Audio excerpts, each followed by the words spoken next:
Survey ਵਾਲਾ example ਕਦੇ ਨਾ ਪਾਇਓ, ਹਮੇਸ਼ਾ ਯਾਦ ਰੱਖਿਓ। ਸੋ ਅੱਜ ਆਪਣੇ ਕੋਲ ਜਿਹੜਾ ਟੌਪਿਕ ਆ ਉਹ ਤੁਹਾਡੇ ਸਾਹਮਣੇ ਆ। ਅੱਜ ਆਪਾਂ ਟਾਸਕ 2 ਦੇ ਟੌਪਿਕ ਦਾ ਜਿਹੜਾ ਟਾਈਪ ਆ ਉਹ ਰੱਖਿਆ ਹੋਇਆ to what extent do you agree and disagree ਔਰ ਡਿਸਐਗਰੀ। ਦੇਖੋ ਐਂਡ ਤੇ ਔਰ 'ਚ ਵੀ ਬੜੇ ਬੱਚਿਆਂ ਨੂੰ ਕਨਫਿਊਜ਼ਨ ਹੋ ਜਾਂਦੀ ਆ, ਠੀਕ ਆ। ਔਰ ਦਾ ਮਤਲਬ ਹੁੰਦਾ ਜਾਂ, ਮਤਲਬ ਕਹਿੰਦਾ ਤੁਹਾਨੂੰ ਇੱਕ ਚੀਜ਼ ਚੂਜ਼ ਕਰਨੀ ਪੈਂਦੀ ਆ, ਜਾਂ ਤਾਂ ਆ ਜਾਂ ਤਾਂ ਉਹ। ਐਂਡ ਦਾ ਮਤਲਬ ਹੁੰਦਾ ਦੋਨੋਂ ਚੀਜ਼ਾਂ। ਸੋ ਇਹ ਚੀਜ਼ ਦਾ ਵੀ ਤੁਸੀਂ ਥੋੜਾ ਜਿਹਾ ਖਿਆਲ ਰੱਖਿਆ ਕਰੋ। ਔਰ ਲਿਖਿਆ ਕਿ ਐਂਡ, ਮੈਂ ਇਹ ਨਹੀਂ ਕਹਿੰਦਾ ਕਿ ਰਾਈਟਿੰਗ 'ਚ, ਕਿਤੇ ਵੀ ਲਾਈਫ ਦੇ ਵਿੱਚ ਤੁਹਾਨੂੰ ਕਿਤੇ ਵੀ ਐਂਡ ਜਾਂ ਔਰ ਦੇ ਵਿੱਚ ਪ੍ਰੋਬਲਮ ਆ ਸਕਦੀ ਆ, ਉਸ ਕੇਸ ਦੇ ਵਿੱਚ ਦੱਸ ਰਿਹਾ, ਠੀਕ ਆ। ਸੋ ਪਹਿਲਾਂ ਆਪਾਂ ਆਪਣਾ ਟੌਪਿਕ ਰੀਡ ਕਰਦੇ ਹਾਂ। अपना टॉपिक की कहता, in the future it seems it would be more difficult to live on earth. कहते भी फ्यूचर के विच एवें हो सकता भी अर्थ के उत्ते रहना डिफिकल्ट हो जाए। इट वुड बी हो सकता, इट सीम्स लगता, मतलब उन्होंने एवें लगता वा, वो अपना एस्टीमेट ला रहा भी हो सकता एवें हो जाए, ठीक है। Some people think that more money should be spent on researching on others planet to live such as Mars।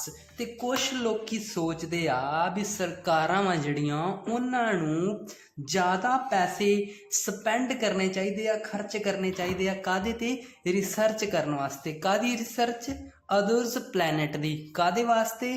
To ਲਿਵ, ਰਹਿਣ ਵਾਸਤੇ। ਕਿਵੇਂ ਦੇ ਪਲੈਨਟ? ਸਚ ਐਜ਼ ਮਾਰਸ। ਕਹਿੰਦੇ ਵੀ ਮੰਗਲ ਗ੍ਰਹਿ ਤੇ ਜਾ ਕੇ ਰਹੋ।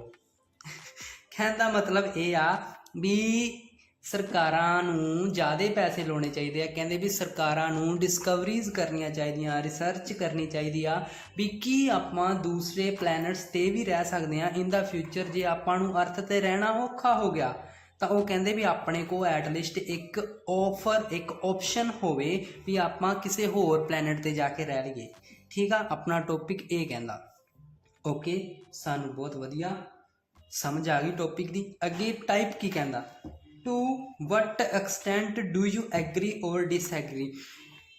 क्वेश्चन कहता भी तुसी इस गल नाल किस हद तक एग्री हो, भी तुहानू किस हद तक लगता भी ये गल सही आ या गलत आ। देखो टू वट एक्सटेंट का मतलब आ भी हाँ भी आपां पॉजिटिव भी जा सकते हैं तो आपां नैगेटिव भी जा सकते हैं तो आपां दोनों साइडों से भी जा सकते हैं। जे कल्ला होवे डू यू एग्री और डिसएग्री, फिर थोनू सिर्फ एक साइड जाना पऊगा, या तो एग्री होवो या फिर डिसएग्री। सो इसका विच आपां दोनों साइड भी जा सकते हैं, एक साइड ज़्यादा जा सकते हैं, दूजे साइड ज़्यादा जा सकते हैं। बट इन डैट केस जे तुसीं एक साइड ज़्यादा जाने हो, थोनू दूसरे साइड का थोड़ा जिहा छोटा जिहा BP भी लिखना पऊगा। जिवें कि कहते हुंदे आ भी 70-30। जे तुसीं कहता भी मैं इस गल नाल एग्री हाँ, तुसीं 70% एग्री का लिखोगे, 30% डिसएग्री का। सो जे डिसएग्री आ तो ओहदा उल्ट हो जाऊगा। ये लगभग कॉमन चीज़ां सारिआं नूं पता ही होणीआं। सो अपना ऐसे थोनू प्रॉपर समझ लग गया होना। ओके जी, सानू समझ लग गया। ओके समझ लग गया। उस तो बाद अपना दूजा काम आउंदा प्लैनिंग, भी किवें एक ऐसे नूं प्लैन करना। चलो अज आपां प्लैनिंग करना भी सीखते हैं। इत्थे एक लाइन मारो, दैन सैकेंड लाइन डिस्ट्रीब्यूट कर दो। जे तो मैं एग्री होऊंगा तो मैं इस साइड लिखूँगा, जे मैं डिसएग्री होऊंगा तो वो पॉइंट मैं इस साइड लिखूँगा, ठीक है। हुण एग्री दे विच की पॉइंट आ? एग्री दे विच वो पॉइंट होणगे भी क्यों दूसरे प्लैनट्स की डिस्कवरी जरूरी आ। कहने का मतलब ये या तो आप लिखांगे भी दूसरे प्लैनट्स ते आ फायदा, या तो वो लिखांगे, या फिर आप पॉइंट में जस्टिफाई ये कह के करांगे भी अपने वाले प्लैनट ते आ कमियां वा जिहदे करके फ्यूचर दे विच की पता रहना औखा हो जाए। एवें दीयां चीज़ां भी इन्हां कमियां करके की पता फ्यूचर च रहना औखा हो जाए, तां आपां नूं दूजे प्लैनट लभणे चाहीदे आ। एग्री दे विच वो लिखांगे ते डिसएग्री दे विच ये लिखांगे। वो तो ओबवियस जी गल आ भी नहीं, आपां नूं इत्थे ही रहना चाहिए, क्योंकि उधर वाले प्लैनट्स ते बहुत ज़्यादा जिहड़ियां भी चीज़ां दे नुकसान आ दूसरे प्लैनट्स ते जाण दे, वो आपां डिसएग्री च लिखांगे। ओके, ये चीज़ सानू समझ लग गई भी एग्री च की लिखना ते डिसएग्री च। हुण आपां सोचदे हां पॉइंट्स। देखो दूसरे प्लैनट्स के आपां नूं फायदे तां पता नहीं गए क्योंकि आपां नहीं गए, सो वो चीज़ छड्ड दो। सो हुण अपने को पॉइंट रह गया भी आपां अपने प्लैनट्स ते देखिए भी कोई एवें दी प्रॉब्लम हैगी आ जिहदे करके फ्यूचर च आपां नूं बहुत ज़्यादा प्रॉब्लम आ सकदी, ओहदी देखदे हां। ਪ੍ਰੋਬਲਮ ਤੋਂ ਸਾਰਿਆਂ ਨਾਲ ਪਹਿਲਾਂ ਆਪਣੇ ਮਾਈਂਡ ਦੇ ਵਿੱਚ ਇੱਕੋ ਇੱਕ ਚੀਜ਼ ਆਉਂਦੀ ਆ ਜੋ ਹਰ ਬੱਚੇ ਦੇ ਮਾਈਂਡ 'ਚ ਆਉਂਦੀ ਆ, ਉਹ ਹੈਗੀ ਆ ਪੋਲਿਊਸ਼ਨ। ਇਹ ਤਾਂ ਓਬਵੀਅਸ ਜੀ ਗੱਲ ਆ, ਜਦੋਂ ਵੀ ਪ੍ਰੋਬਲਮ ਵਰਡ ਆਉਂਦਾ ਵੀ ਅਰਥ ਤੇ ਪ੍ਰੋਬਲਮ, ਕਿਸੇ ਦੇਸ਼ ਤੇ ਪ੍ਰੋਬਲਮ, ਕਿਹੜੀ ਚੀਜ਼ ਜਿਹੜੀ ਪ੍ਰੋਬਲਮ ਕ੍ਰੀਏਟ ਕਰ ਰਹੀ ਆ, ਉਹ ਹੈਗਾ ਨੰਬਰ 1 ਜਿਹੜਾ ਹੈਗਾ ਪੋਲਿਊਸ਼ਨ। ਤੇ ਇਹ ਬੜਾ ਹੀ ਬੇਸਿਕ ਪੁਆਇੰਟ ਆ।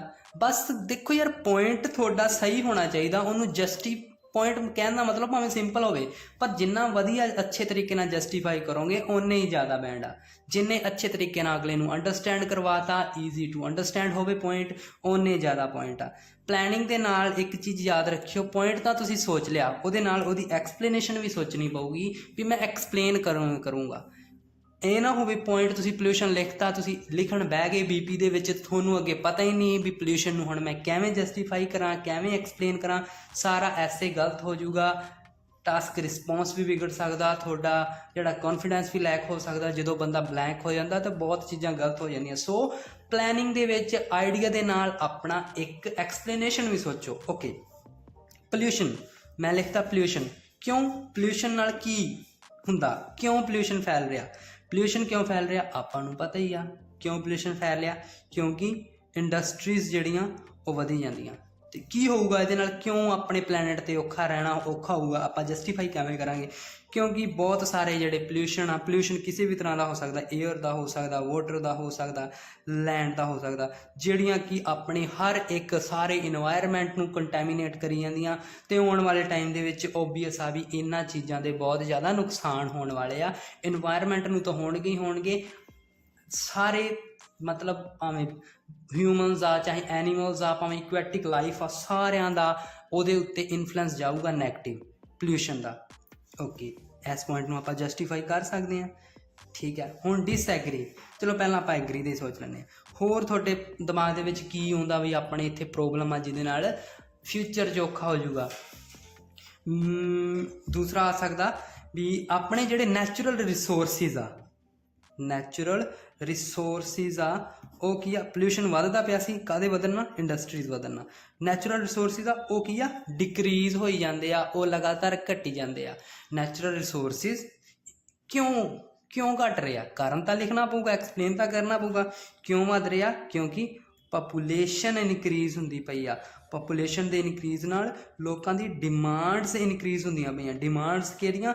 ਲੋਕਾਂ ਕੋਲ ਆਪਦੀ ਗੱਡੀ ਆ, ਆਪਦੇ ਘਰਾਂ ਦੇ ਵਿੱਚ ਗੈਸ ਦੇ ਸਿਲੰਡਰਸ ਨੇ। ਸੋ ਉਹਨਾਂ ਦੀਆਂ ਡਿਮਾਂਡਸ, ਉਹਨਾਂ ਦੇ ਪੈਟਰੋਲ ਦੀਆਂ, ਠੀਕ ਆ, ਗੈਸਿਸ ਦੀਆਂ ਡਿਮਾਂਡਸ ਤਾਂ ਓਬਵੀਅਸ ਆ। ਪਾਪੂਲੇਸ਼ਨ ਵਧੂਗੀ ਤਾਂ ਵਹੀਕਲਸ ਵਧਣਗੇ। ਵਹੀਕਲਸ ਵਧਣ ਨਾਲ ਜਿਹੜੇ ਰੋ ਮਟੀਰੀਅਲਸ ਨੇ ਲਾਈਕ ਕੋਲ ਹੋ ਗਿਆ, ਡੀਜ਼ਲ ਹੋ ਗਿਆ, ਗੈਸ ਹੋ ਗਿਆ, ਉਹਨਾਂ ਦੀ ਡਿਮਾਂਡ ਵਧੂਗੀ। ਤੇ ਉਹ ਕਿੱਥੋਂ ਆਉਂਦੇ ਆ?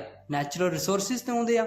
ਉਨੇ ਹੀ ਜ਼ਿਆਦਾ ਜਿਹੜੇ ਐਕਸਪਲੋਇਟ ਹੋਣਗੇ ਨੈਚੁਰਲ ਰਿਸੋਰਸਿਸ, ਤਾਂ ਓਬਵੀਅਸ ਜੀ ਗੱਲ ਆ ਉਹ ਖਤਮ ਤਾਂ ਹੋਣਗੇ ਹੀ ਹੋਣਗੇ।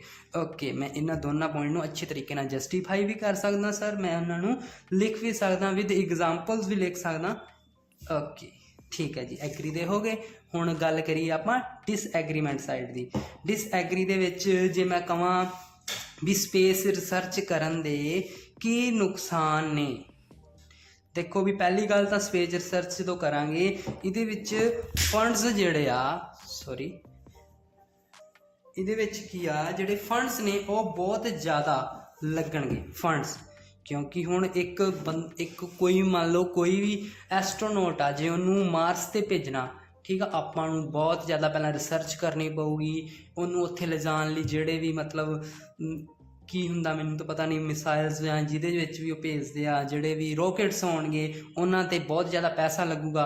ਹੁਣ ਇਹ ਵੀ ਨਹੀਂ ਪਤਾ ਵੀ ਉਹ ਪਹੁੰਚਣਗੇ ਕਿ ਨਹੀਂ ਪਹੁੰਚਣਗੇ। ਇਹ ਤਾਂ ਗੱਲ ਓਬਵੀਅਸ ਆਪਾਂ ਨੂੰ ਰੱਖਣੀ ਪੈਣੀ ਹੈ ਇੱਕ, ਵੀ ਬਹੁਤ ਜ਼ਿਆਦਾ ਫੰਡਸ ਲੱਗਣਗੇ ਵਿਦ ਨੋ ਰਿਜ਼ਲਟ ਦਾ ਪਤਾ ਹੀ ਨਹੀਂ ਆਪਾਂ ਨੂੰ ਵੀ ਰਿਜ਼ਲਟ ਉਹਦਾ ਪੋਜ਼ੀਟਿਵ ਰਹੂਗਾ ਕਿ ਨੈਗੇਟਿਵ ਰਹੂਗਾ। ਇਸ ਗੱਲ ਦੀ ਕੋਈ ਗਰੰਟੀ ਨਹੀਂ ਵੀ ਉਹ ਸਕਸੈਸ ਹੋਣਗੇ ਜਾਂ ਸਕਸੈਸਫੁਲ ਹੋਣਗੇ ਜਾਂ ਨਹੀਂ ਹੋਣਗੇ। ਇਸ ਗੱਲ ਦੀ ਕੋਈ ਗਰੰਟੀ ਨਹੀਂ ਹੈ, ਨੋ ਗਰੰਟੀ ਆਫ ਸਕਸੈਸ, ਵੀ ਫੰਡਸ ਬਹੁਤ ਲੱਗਣਗੇ।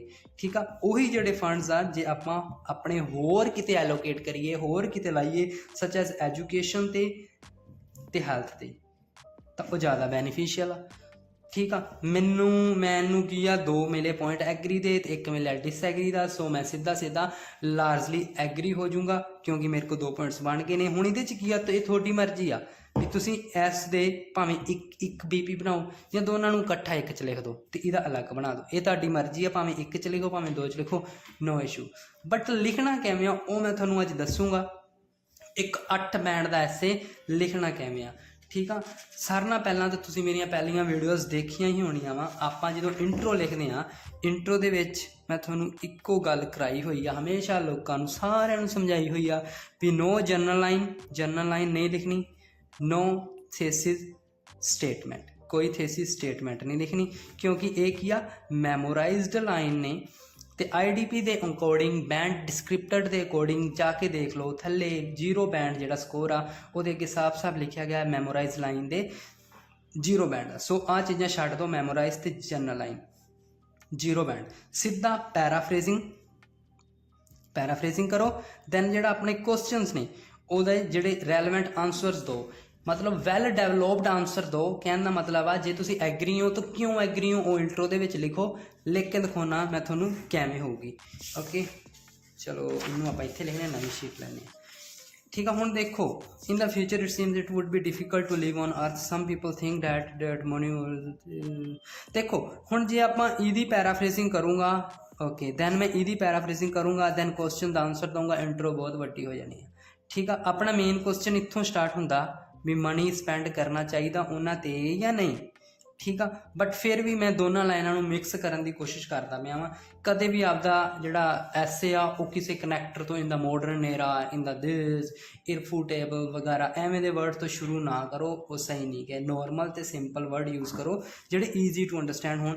जिवें कि मैं लिखदा intro, it is considered by some people की थां ते मैं इंडिविजुअल्स लाता, सम इंडिविजुअल्स, मैं दोनों मिक्स करने की ट्राई करिए ना, by some individuals that more money नू मैं लिखता फंड्स शुड बी स्पेंड नू मैं लिखता एलोकेटेड ऑन रिसर्चिंग नू मैं लिखता space research, on space research.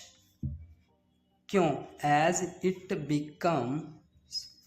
becomes difficult to live on earth in upcoming future में लिखता in upcoming days। Okay simple ते कोई इशू नहीं गा। मैं it is difficult to live on earth, it is difficult to live on earth. कोई बच्चे कहणगे भी सर ने सेम लिखता, हर एक चीज़ की पैराफ्रेजिंग नहीं होंगी। बैंड डिस्क्रिप्टर ला लो या IDP के अकॉर्डिंग जे तुसी पैराफ्रेजिंग करते हो तो एक वर्ड भी भावें इनफ हुंदा थोड़ी पैराफ्रेजिंग करने लई, ठीक आ। बस लाइनां नूं वर्ड्स नूं अगे पिछे ले आओ। पैराफ्रेजिंग दे विच भावें तुसी 1 या 2 वर्ड्स के सिनोनिम्स यूज़ कर लो, that's enough according to the IDP। मैं पिछे वाली वीडियोज़ दे विच साफ विद प्रूफ सारियां चीज़ां लिख रखियां होईयां, तुसी देख सकते हो, ठीक आ। मैं दोनों लाइनां नूं मिक्स करता ताकि मेरी इंट्रो ज़्यादा लंबी ना जाए। ओके हुण मेरी पैराफ्रेजिंग होगी, दैन हुण मैं क्वेश्चन का आंसर दूंगा। क्वेश्चन की है, to what extent do you agree, तो मैं तुहानूं कहा वा भी मैं ज़्यादा एग्री हाँ। क्यों एग्री हाँ ये मैं दोनों पॉइंट्स वो लिखूंगा, मैं ऐस करके एग्री हाँ। सिंपल, कोई ज़्यादा आपां लंबी चौड़ी वकैब नहीं यूज़ करनी, ज़्यादा वकैब यूज़ करना, ज़्यादा कंपलैक्स स्ट्रक्चर यूज़ करना ओवर कंपलैक्स हो जाता, जोड़ा कि अगले नूं कॉम्पलीकेटेड लगता वा जो पढ़ता वा। सो ईजी टू अंडरस्टैंड, एक गल याद रखो, easy to understand. I am largely agree with the statement, मैं ज़्यादा एग्री हाँ। क्यों एग्री हाँ? बिकॉज ऑफ, कोई दिक्कत नहीं, मैं वर्ड बिकॉज ऑफ यूज़ करूँगा क्योंकि बहुत ज़्यादा आसानी ना अगले समझ आता। Because of continues exploitation, I think spelling सही है, एक्सप्लॉयटेशन ऑफ नेचुरल रिसोर्सिस। क्योंकि मैं बहुत ज़्यादा एग्री हाँ, मैं ये चाहना भी हाँ भी होर इन्वेंशन करनी चाहिए, दूजे प्लैनेट्स पर पैसा खर्च करना चाहिए क्योंकि लगातार की आ एक्सप्लोशन हो रहा नैचुरल रिसोर्सिस का अर्थ के उत्ते, and increasing of pollution level on the earth, क्योंकि लगातार नैचुरल रिसोर्सिस आ एक्सप्लोइट हो रहे आ ते पोल्यूशन लगातार वध रहा। सो इस करके मैं इस गल नाल एग्री हाँ भी आपां नूं होर रिसर्च करनी चाहिए आ कादी नवें प्लैनेट्स दी। So this is our 7 to 8 band intro with a normal paraphrasing and a well developed answer to the questions। सो इस तरीके नाल इंट्रो लिखनी आ तो बड़ी ही सिंपल आ। ज़्यादा कॉम्प्लीकेट करोगे, ज़्यादा जनरल लाइना सोचोगे, ज़्यादा वकैब सोचोगे, ज़्यादा सिनोनिम सोचोगे, बैंड नहीं मिलने, थोड़ा कॉन्फिडेंस भी जाऊगा, थोड़ा ऐसे भी नहीं सही लिखा जाना, बस ਉਹਦੇ ਵਿੱਚ ही उलझे रहोगे। ऐसे नहीं फिर लिखते। एक गल याद रख लियो तो नॉर्मल तरीके ना लिखना वा। ओके, ये सी अपना इंट्रो। ठीक है, हुण जे मैं गल करदा वां अपने वेट अ मिनट, हुण मैं गल करना भी अपना BP1 किवें शुरू करना। बहुत सारे BP1 दे विच मैं की लिखूँगा, पोल्यूशन की गल करूँगा। BP1 दे विच याद रखियो कदे भी अपना BP कनैक्टर तो शुरू नहीं करना स्टार्टिंग तो। To begin with, to commence with एवें दे वर्ड तो लाने ही नहीं। टू कमेंस विद तो एग्जिस्ट ही नहीं करता अपने इंग्लिश के विच लिखण नूं। ठीक है, कोई भी चीज़ मैं दसी हुई है, जिन्ने ज़्यादा कनैक्टर लाओगे उन्ने ज़्यादा बैंड घट होणगे। कनैक्टर लाने आ बट जिहड़े नैचुरल आ, जाके तुसीं देखो बैंड डिस्क्रिप्टर ते 8 बैंड दे विच कोहरेंस ते कोहेशन दे विच सीधा ते स्पष्ट लिखा होया भी तुसीं ओही चीज़, ओही वोकैबलरी, लैक्सीकल रिसोर्सिस दे विच वोकैबलरी देख लिओ भी लिखा होया भी ओही वोकैबलरी यूज़ करो जिहड़ी नैचुरल आ। ठीक है, जिहड़ी देखण ते कोई नो अटैंशन कैच करदी है, अगले नूं लगदा भी नहीं सही आ, ऐ नहीं लगदा भी ये की लिखता। जिहड़ी चीज़ अटैंशन गेन करदी उन्होंने कहते यार ये की लिखा, उत्थे लिखा होया साफ नो अटैंशन गेन करे, जिहड़ी देख लो जाके, देख सकते हो पिछे भी वीडियोस देख सकते हो। सो ना वोकैब ज़्यादा यूज़ करो ना ही अपने ज़्यादा कनैक्टर लाओ। मैं नॉर्मल लिखना, पहले BP दे विच मैं ये लिखना सी भी की फायदे आ, गवर्नमेंट क्यों स्पेंड करे अपने पैसे। मैं सीधा शुरू करूँगा, government should BP1 spend money, government नूं पैसे स्पेंड करने चाहिए ऑन रिसर्चिंग ऑफ प्लैनेट, करने चाहिए बिकॉज, क्योंकि बिकॉज ऑफ, क्यों पोल्यूशन या फिर अपने नैचुरल रिसोर्सिस वाला। मैं आप पहला नैचुरल रिसोर्सिस वाले लिख लेंगे। बिकॉज ऑफ ओवर कंजप्शन, ज़्यादा यूज़ नूं की कहते हैं over consumption of raw materials the, natural resources में लिखता है रॉ मटीरियल्स की ओवर कंजप्शन की। हुण मैं इन्हूं एक्सप्लेन करूँगा, बहुत सारे बच्चे टू एक्सप्लेन इट ला देंगे, नॉर्मल वर्ड यूज़ करो। मैं लिख देना दिस मीनस, इसका मतलब की आ भी ये मैं समझाउण लग्या भी किवें। दिस मीनस ओवर कंजप्शन क्यों हो रही है, मैं तुहानूं दस्सिया सी पॉपूलेशन वध रही है, लोगों की डिमांड वध रही है, इस करके। This mean as the population, जब मैं नॉर्मल वर्ड लाऊंगा देख लियो, पॉपूलेशन इज़ एक्सकलेटिंग, जिमें जिमें पॉपूलेशन वध रही है रैपिडली, डे बाय डे, दिन ब दिन जिमें जिमें रैपिडली पॉपूलेशन वध रही है, it also raises the demands of energy, नाले एक ही एनर्जी की डिमांड्स एंड नैचुरल रिसोर्सिस की डिमांड भी ये वध रही है। मैं आपके पॉइंट जस्टिफाई कैमें किया, कैमें ओवर कंजप्शन हो रही है क्योंकि पॉपूलेशन वध रही है, पॉपूलेशन वधूगी उन्होंने डिमांड का एनर्जी तो नैचुरल रिसोर्सिस की जो कि रॉ मटीरियल्स ने वो भी वध रही है। हुण मैं एग्जाम्पल दे देना, फॉर इंस्टेंस हुण इत्थे आके मैं एक कनैक्टर यूज़ किया, मैं क्या सी अगे कनैक्टर यूज़ करने हैं पर एक BP 2 तो वध नहीं। फॉर इंस्टेंस हुण जे मैं नैचुरल रिसोर्सिस की गल की, रॉ मटीरियल्स की गल की, सो वो रैलेवेंट ही एग्जाम्पल दूंगा, कदे भी सर्वे का एग्जाम्पल ना पाओ। ये गल कन्फर्म हाँ भी सर्वे के एग्जाम्पल ना थोड़े बैंड घटणगे। ब्रिटिश काउंसिल ने साफ दस्या होया, ये भी पिछली वीडियोज़ दस्या होया, वो चीज़ पहला देख आओ फिर इनू आके देखियो कितना वधिया समझ आउंदा। फॉर इंस्टेंस नॉर्मल तो natural example, coal, gas and oils are continuously extracting from its sources, continuously extract करी जाते हैं टू वे ग्रेट एक्सटेंट ਦੇ ਉੱਤੇ ਬਹੁਤ ਜ਼ਿਆਦਾ ਮਾਤਰਾ ਦੇ ਨਾਲ ਹਰ ਰੋਜ਼ ਐਕਸਟ੍ਰੈਕਟ ਹੋ ਰਿਹਾ ਵਾ ਠੀਕ ਆ। ਇਹਦਾ ਰਿਜ਼ਲਟ ਕੀ ਬਣਿਆ ਐਜ਼ ਏ ਰਿਜ਼ਲਟ ਇੱਕ ਕਨੈਕਟਰ ਇੱਥੇ ਲਾ ਲਿਆ these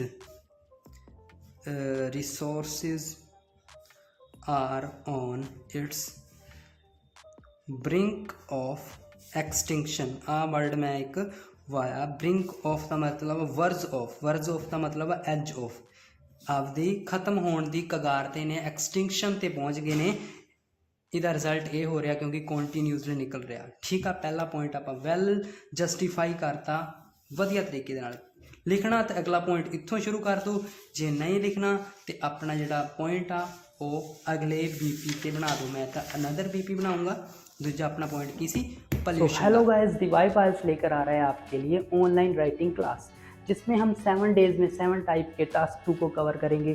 और आपको नीचे एक टेबल शो हो रहा है जिसमें एक प्रॉपर डेट, टाइमिंग और टाइप की इन्फॉर्मेशन प्लस फीस की इन्फॉर्मेशन प्लस आपको कॉन्टैक्ट डिटेल भी बताई गई हैं। सो इस क्लास में स्टूडेंट जो टोटल रहेंगे वो 20 रहेंगे, 20 से ऊपर हम एडमिशन नहीं देंगे। और मैं आपको एक बात बता दूं, ऐसे टास्क करवाऊंगा, टास्क 2 इतने सिंपल और इजी वे से करवाऊंगा। इस क्लास को लगाने के बाद आपका स्कोर देखना कहाँ पर आता है। 7 डेज 7 बैंड मैं हमेशा कहता हूँ, तो 7 बैंड आएंगे अगर आप मेरे कराए हुए तरीके के साथ अपने टास्क 2 को कवर करेंगे। सो जल्दी जाएँ, एनरोल हो जाएँ और मिलते हैं क्लास में। Thank you so much. तो अगला अपना आ गया सैकेंड BP ਦੇ ਵਿੱਚ ਕੀ ਆ पोल्यूशन बारे लिखना ठीक है। मैं कोई कनैक्टर यूज़ नहीं करूँगा मोर ओवर, फर्दर मोर या सेकेंडली, फर्स्टली। मैं सीधा यूज़ करूँगा सीधा मैं BP इत्थों शुरू करता। एन एक्सपोनेंशियल राइज हुंदा किसी चीज़ का लगातार बदलना। जे कोई चीज़ बढ़ती पई, मान लो पॉपुलेशन बढ़ती पई है, N exponential rise in pollution, N exponential rise in population. J crime बढ़ता पाया, N exponential rise in population. ये वर्ड तुसीं ला सकते हो। एन एक्सपोनेंशियल राइज इन, मैं पोल्यूशन ते लाऊंगा, in pollution is also an another concern. एक दूजा कंसर्न किहड़ा मैं लिखता एक्सपोनेंशियल राइज इन पोल्यूशन ठीक है। हुण मैं इनू की करूँगा जस्टिफाई। इहदा की रीजन आ, the reason is that, normal लिखा, एवरीथिंग हर चीज़, लाइक जिमें कि land, oceans and air, land, ocean, airs are being contaminated. हुण देखो मैं पोल्यूशन दस्सिया दी, पोल्यूशन काहदे नाल होगा इंडस्ट्रीज, उन्होंने मैं इत्थे लिखूँगा हुण भी क्यों कैवें कंटामीनेटेड हो रहा। भी मैं लिखता हर चीज़ जिहड़ी एयर, वाटर, लैंड की कंटैमीनेटेड हो रही है काहदे नाल, by the spread of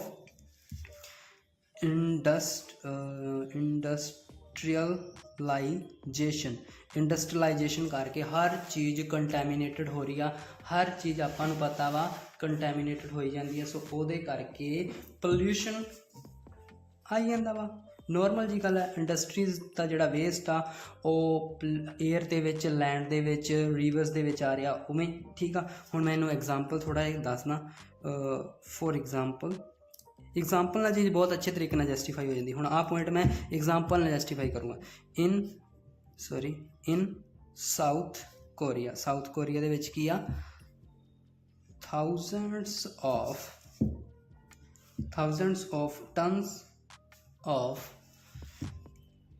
industrial waste, बहुत ज़्यादा थाउजेंड्स दे विच टन्स ऑफ इंडस्ट्रीयल वेस्ट की आ किहदे च मैं लिखूँगा रिवर्स दे विच सट रहा, have been released into rivers ठीक है। हुण मैं आपदे पॉइंट नूं एग्जाम्पल नाल जस्टिफाई करी जाना ते वेखियो किड्डे अच्छे तरीके नाल समझ भी आउंदा। एंड इट इज़ किलिंग, बहुत ज़्यादा करते पे, हल्ले भी कर रहे, हैव बीन हल्ले भी कर रहा, तो की कर रहा वा, it is killing and polluting, kill कर रहा नाले पोल्यूट कर रहा किनू, the एक्वैटिक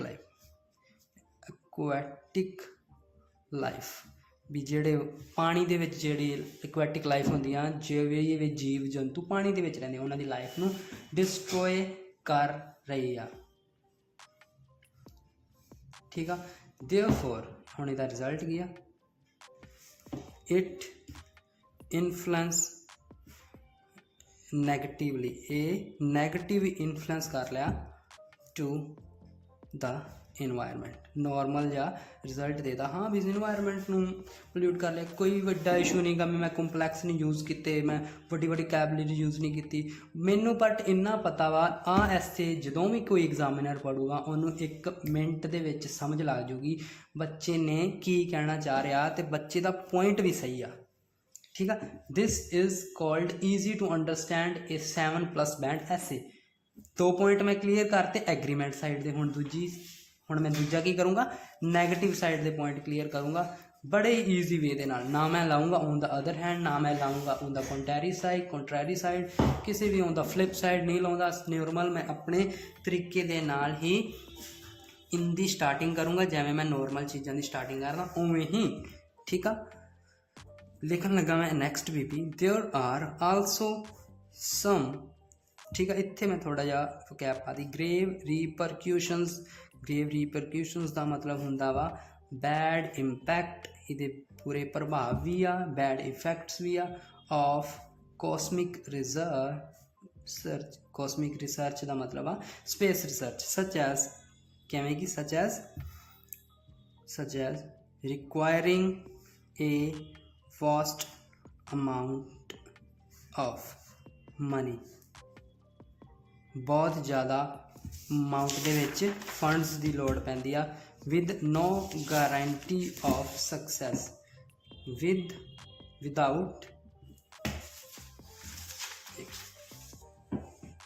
without any guarantee of success, without किसी भी गारंटी सक्सैस तो होर मैं की लिया सी भी आही मनी जे आप एजुकेशन ते हैल्थ ते लाइए, सो वही चीज़ मैं इत्थे लिख दूँगा। This money could be used for education and health services. आ जिहड़े मनी आ आपां इन्हां दी तरफ ला सकते हैं, तो इहदा जिहड़ा रिजल्ट की रहूगा। ठीक है, इहदा रिजल्ट ये रहूगा। सो रिसर्चिंग भी पैसे की बर्बादी आ, researching for new planet might be lost of money and time. So पैसे ते मनी की टोटल बर्बादी आ। छोटा जा पैरा मैं डिसएग्रीमेंट ते बनाता, 2 पैसेजेस मैं एग्रीमेंट ते बनाते, सो आई एम टोटली एग्री हो गया, लार्जली एग्री हो गया। किसी भी एवें दे तरीके नूं आपां एवें डील करनी आ। ठीक आ, नॉर्मल लाइनां लिखियां, कोई वर्ड नहीं यूज़ किए, कोई वकैब यूज़ नहीं की, ओवर कंपलैक्स नहीं किया, कोई जनरल लाइन नहीं, कोई मैमोराइज लाइन नहीं, एवें थोड़ा ऐसे बनूगा। तो सर्वे वाला ऐसे, सर्वे वाला एग्जाम्पल कदे ना पाओ, हमेशा याद रखियो। ठीक है, कनैक्टर्स घट यूज़ करने, इन्होंने चीज़ों का ध्यान रखना। सो आप इंट्रो भी कनकलूजन भी मैं थोड़ा दस देना। नॉर्मल कनकलूजन लिखना, मैं हमेशा ही कनकलूजन ऑल दो येट वाला पाना है ना, इन कनकलूजन या नॉर्मल कनकलूजन ऑल दो स्पेस, मैं वही लिखना। हालांकि स्पेस रिसर्च के फायदे आ, ऑल दो स्पेस रिसर्च रिक्वायर्ड ए बहुत ज़्यादा पैसे की जरूरत पैंदी है।